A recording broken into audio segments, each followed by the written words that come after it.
పశ్చిమ బెంగాల్లో సీఎం మమతా బెనర్జీ ప్రభుత్వానికి ఎదురుదెబ్బ తగిలింది. రాజకీయాలను కుదిపేసిన ఉపాధ్యాయ నియామక కుంభకోణం కేసులో కలకత్తా హైకోర్టు సంచలన తీర్పు ఇచ్చింది. ప్రభుత్వ ప్రాయోజిత పాఠశాలలు, ఎయిడెడ్ పాఠశాలల్లో ఉద్యోగాల భర్తీ కోసం 2016లో చేపట్టిన నియామకాలను రద్దు చేసింది. ఫలితంగా 25,753 మంది ఉద్యోగాలను కోల్పోనున్నారు.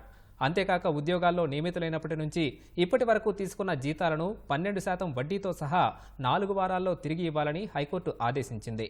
కొందరు ఓఎంఆర్ షీట్లు నింపకుండానే సమర్పించి అక్రమంగా ఉద్యోగాలు సంపాదించినట్లు ధర్మాసనం పేర్కొంది. ఉద్యోగాలు కోల్పోయిన వారి దగ్గర నుంచి డబ్బు వసూలు చేయాల్సిన బాధ్యతను జిల్లా కలెక్టర్లకు అప్పగిస్తూ ఉత్తర్వులు జారీ చేసింది. ఈ తీర్పును దీదీ ప్రభుత్వం సుప్రీంకోర్టులో సవాల్ చేసే అవకాశం ఉంది.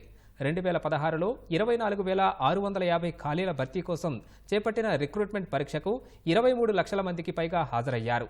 ఎంపిక ప్రక్రియ చేపట్టి 25,753 మందికి నియామక లెటర్లు అందజేశారు. ఈ కుంభకోణానికి సంబంధించిన కేసులో మాజీ విద్యాశాఖ మంత్రి పార్థ చటర్జీని ఈడీ అరెస్ట్ చేసింది.